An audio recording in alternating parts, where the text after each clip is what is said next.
Bonjour, bonjour, j'espère que vous allez bien. On se retrouve aujourd'hui pour un gros retour de course. Ça fait un bout de temps que je ne vous ai pas proposé ce type de vidéo et je sais que vous aimez beaucoup. Donc je suis ravie de vous en proposer un aujourd'hui. Gros retour de course essentiellement, comment dire, basé autour d'un dîner qui va avoir lieu ici à la maison après-demain. J'ai 5 personnes qui viennent dîner à la maison et qui ne sont absolument pas familières avec l'alimentation végétale, les repas non carnés, tout ça. Donc petit challenge. Donc je vais vous montrer ce que j'ai acheté pour ce dîner et puis d'autres choses que j'ai pris à côté en vous expliquant un petit peu les recettes auxquelles j'ai pensé.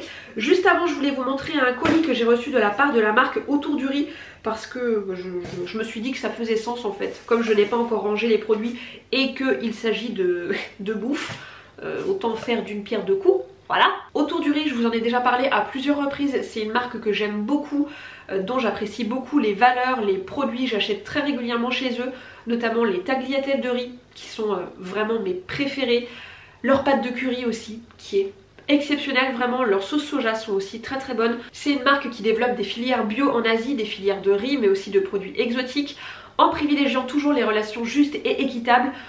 Donc ça, on aime, on adore, on valide. Et donc ils m'ont d'abord envoyé un paquet de tagliatelles taille de riz demi-complet, celle-là même que j'achète très régulièrement. D'ailleurs je crois que du coup ils m'ont contacté suite à une vidéo que j'avais faite, je crois que c'était une journée dans mon assiette, et où je mettais en action leur tagliatelle.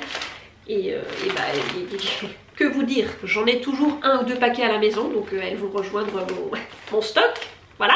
Ensuite j'attrape du riz germé GABA, du commerce équitable, source de magnésium et de zinc. Alors ça je ne connais pas. Est-ce que je vous montre de plus près? Ce serait mieux quand même. Voilà. Alors riz taille complet étuvé germé. D'accord. Donc ça se cuit comment? Comme du riz classique. Plongez un volume de riz dans 2 volumes d'eau bouillante salée, laissez cuire à feu doux jusqu'à absorption totale du liquide. Ben oui, du coup c'est comme du riz classique.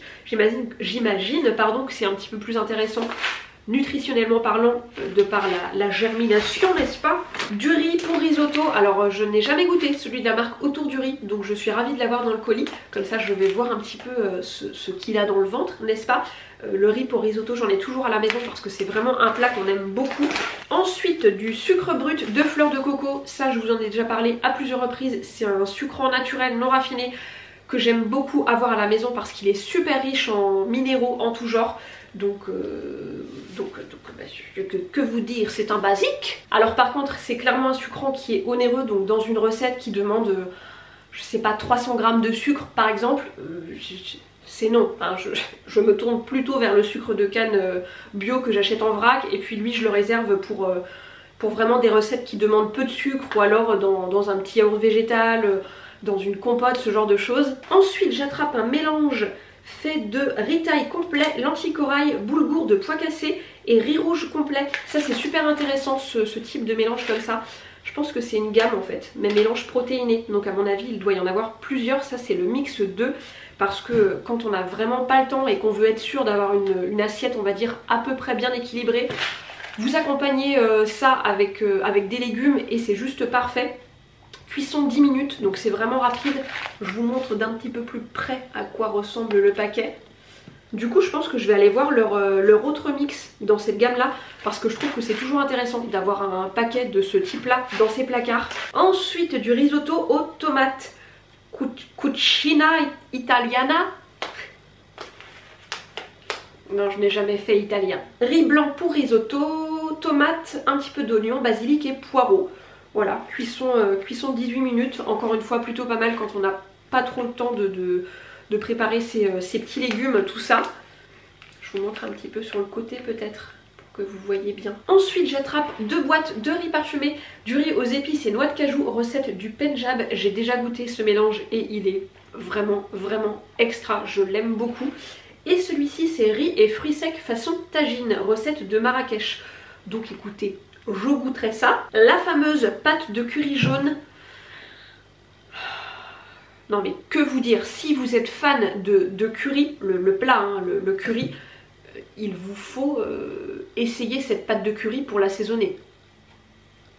Ah là, vous n'avez pas d'excuse. Vous devez essayer cette petite chose. Si je ne me trompe pas, ils ont aussi une version un peu plus corsée, puisque là c'est la version douce, que je n'ai jamais goûtée. En tout cas, je ne crois pas, mais celle-ci est vraiment, vraiment exceptionnelle. Du lait de coco, encore une fois, un classique de ma cuisine. J'en ai toujours une ou deux boîtes à la maison. Par contre, je m'en sers uniquement en sucré salé. Je ne l'utilise pas du tout en smoothie, en glace, ce genre de choses, quasi intégralement dans les recettes de curry en fait. De la purée de pois chiches. Alors attendez, c'est comme du houmous ou pas? Ah non, farine de pois chiches pré-cuite, farine de riz pré-cuite, et c'est tout. Mais ça se consomme comme ça. Je n'ai pas regardé, hein, du coup, donc je découvre en même temps que vous. Versez 300 ml d'eau dans une casserole, ajoutez le contenu du sachet, mettez à chauffer en remuant régulièrement jusqu'à tenir la consistance d'une purée. D'accord, donc non, c'est pas du houmous, hein, c'est vraiment une purée. Servez bien chaud en accompagnement d'un poisson, d'une viande ou de tofu. Oh, mais c'est intéressant ça, dis donc. Bon, c'est sans gluten hein, du coup, parce qu'il y a juste pois chiches et riz dedans. Mais écoutez, je vous en donnerai des nouvelles. Pour 2 personnes, prêt en 2 minutes. Voilà, je vous montre un petit peu sur la photo ce que ça donne. Et ensuite, ils m'ont glissé des petites sauces soja, le véritable tamari, donc la sauce soja classique que j'ai toujours à la maison. J'ai déjà goûté celle de la marque Autour du riz et elle me convient très très bien, je la trouve très bonne. La marinade teriyaki, je crois que je l'ai déjà goûté aussi. Là, ça fait un bout de temps que j'en ai pas racheté, mais il me semble qu'elle est vraiment vraiment extra. Et puis la sauce shoyu sucrée. Oh, ça peut être intéressant ça. Jamais goûté ça par contre. Ce shoyu est obtenu par fermentation naturelle traditionnelle pendant 4 mois avec des fèves de soja issues de notre filière de riz thaï. D'accord. Ce shoyu sucré est idéal pour être consommé avec du riz, des légumes, des soupes. Pour tremper nem et sushi, il apporte un léger goût sucré très apprécié. Bah monsieur qui est pas trop fan des sauces soja, sauf quand elles sont un peu sucrées, je pense que ça devrait lui plaire. Voilà pour ce généreux colis de la part de la marque Autour du riz. Merci beaucoup à l'équipe pour cet envoi. Normalement, le jour où sera postée cette vidéo, sera en même temps posté sur Instagram un petit concours pour gagner quelques-uns des produits que vous venez de voir. Sélectionnés avec soin et amour par mes soins. Voilà, je ne vous en dis pas plus, je vous remettrai le lien direct du post Instagram en barre d'infos. Je vais maintenant passer à mes sacs de courses. J'en ai 3, il y en a partout autour de moi. Vous ne pouvez pas voir le backstage, heureusement. Hein, parce que comment dire? Ah bah, je vais avoir du boulot après cette vidéo, hein. Voilà. Je suis donc allée au Rue Maraîcher, mon fief, hein, pour acheter mes fruits et mes légumes dont je vous ai déjà parlé à moult reprises, en Biocoop. Et ensuite dans une grande et moyenne surface pour acheter 2-3 petites choses qu'il me manquait. Pour le fameux dîner qui arrive, voilà à peu près le menu que j'ai en tête. En entrée, je vais proposer un duo avec un clafoutis aux asperges sur un petit lit de salade. Et à côté, je vais mettre une verrine avec un petit velouté courgette, petit pois, menthe. En plat, j'ai prévu le ragoût de sétan et de champignons que j'ai déjà fait à moult reprises et qui est le seul plat à base de simili carné qui plaît à toutes les personnes qui y ont goûté quand je l'ai préparé. Parce que honnêtement, à chaque fois que j'essaye des simili carné pour des personnes qui ne sont pas du tout végétariennes, ça foire. Mais vraiment, sauf avec ce ragoût du coup.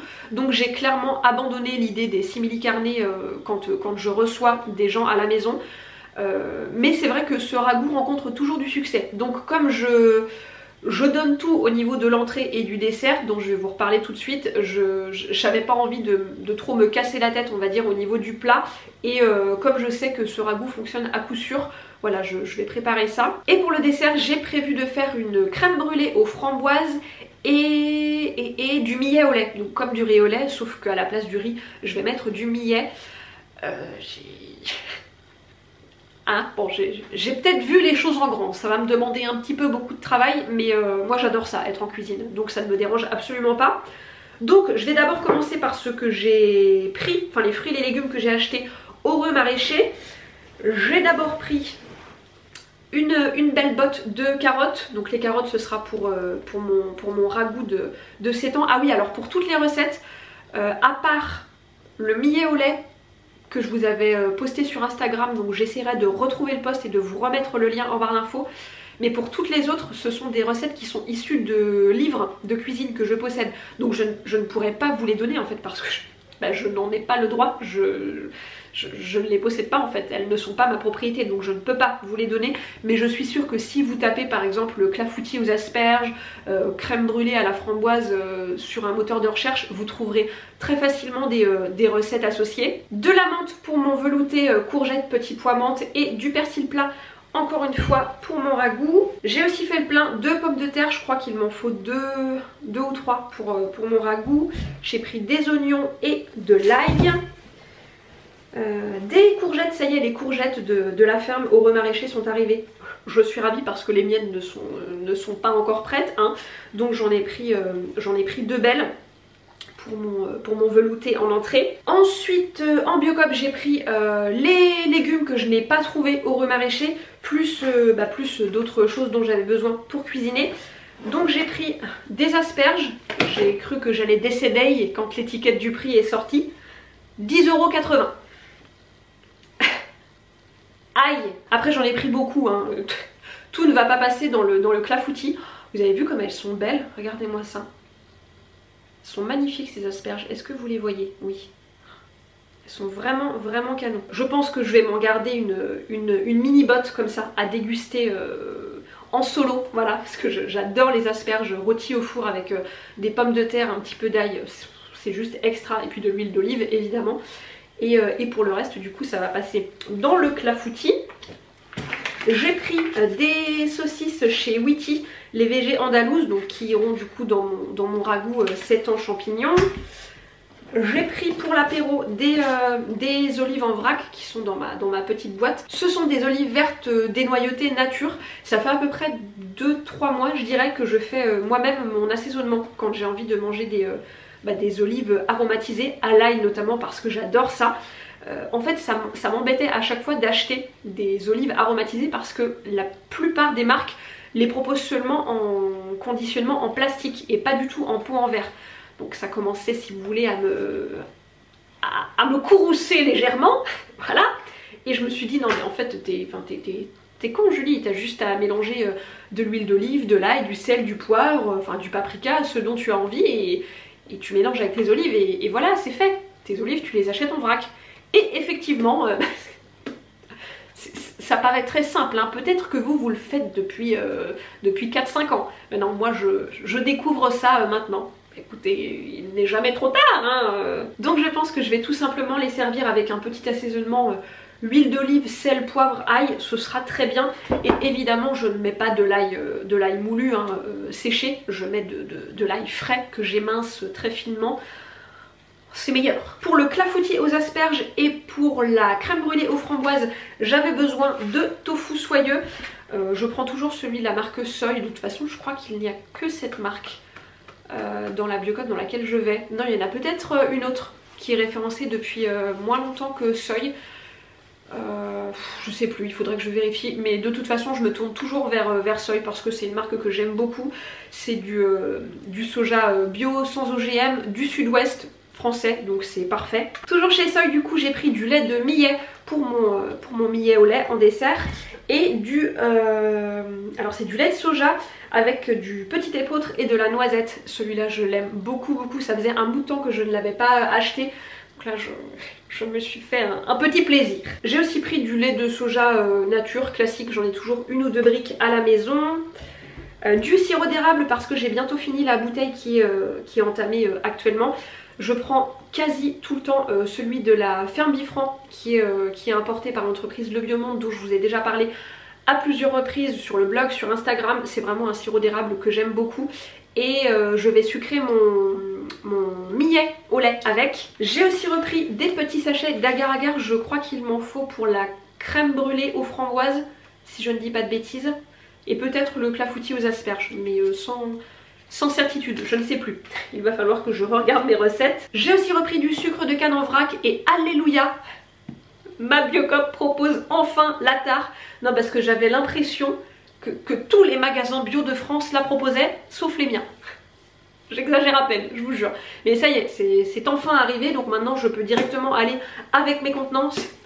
C'est quand même bien plus pratique. Oui, j'allais les oublier, j'ai fait le plein de petites briques de crème de soja. Pareil, j'en ai toujours à la maison pour diluer un petit peu une sauce tomate, un pesto, pour préparer les appareils pour mes quiches. Je mélange très souvent de la purée de noix de cajou avec de la crème de soja, du sel, du poivre, de l'ail, du curry, enfin tout dépend de la saveur que je veux donner à l'appareil, n'est-ce pas? Mais c'est toujours quelque chose que j'ai à la maison. Et enfin je suis passée dans un Leclerc, pour ne pas le nommer, pour aller chercher les 2-3 petites choses qu'il me manquait. Quelle belle idée j'ai eue hein, d'aller faire ces courses un samedi matin aux alentours de 10h30, 11h. Ah bah j'ai souffert.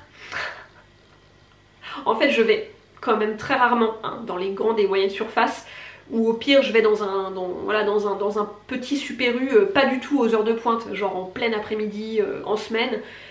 Mais alors là, c'était, comment vous dire, ah bah j'étais perdue. La dame était perdue. Il y avait trop de monde, trop de bruit, trop de merde dans les caddies. Parce que je suis du genre à regarder ce que les gens achètent, je sais, c'est complètement con, mais je ne peux pas m'en empêcher. Je suis curieuse, je regarde un peu comme ça. Ah bah il y a des caddies qui font peur, hein. Ça fait peur. Bref, cela n'est pas le sujet hein, de cette vidéo. Il me fallait des petits champignons séchés pour mon ragoût. Donc j'en ai trouvé dans la marque Repère, qui est la marque Leclerc hein, du coup. Dedans on a bolet jaune, champignons noirs, pleurote et cèpe. Donc ce sera très bien. Les framboises suremballées, on aime, on adore. Ah c'est génial. Je vous jure que ça m'a vraiment fendu le cœur de les acheter parce que j'ai des framboisiers à la maison en fait, mais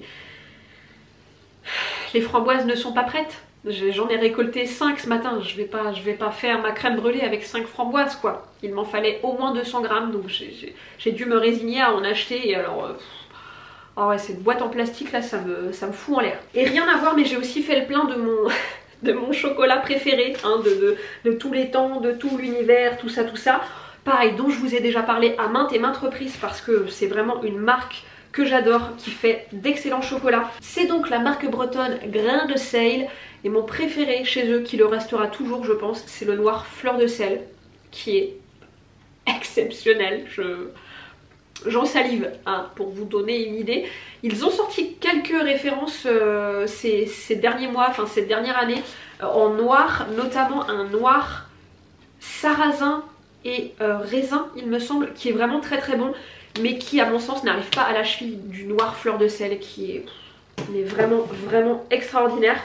Et j'aime aussi beaucoup le noir sésame torréfié, qui n'est pas sorti récemment, hein, il est sorti il y a un bout de temps, mais pareil quoi, cette petite note de sésame grillé avec le chocolat noir en bouche, encore une fois je salive quoi. Et puis de mon côté j'apprécie beaucoup le fait qu'il n'y ait pas de suremballage, il n'y a pas de deuxième, comment dire, de deuxième contenant entre guillemets. Dans le carton il n'y a pas de film, d'opercule, c'est directement la tablette de chocolat. Donc ça je valide grandement. Et donc pour tout ça, je viens de faire le calcul de mes petits tickets puisque je sais que ça vous intéresse. J'en ai eu pour 82,33 €. Voilà, ça me semble pas non plus excessif par rapport au total. Maintenant, bon évidemment... 10 balles d'asperges, ça te plombe tout de suite la note quoi hein, voilà. Bon, je ne peux pas m'empêcher de clôturer cette vidéo avec un petit morceau de chocolat. Oh c'est très mal. Le noir fleur de sel hein, évidemment.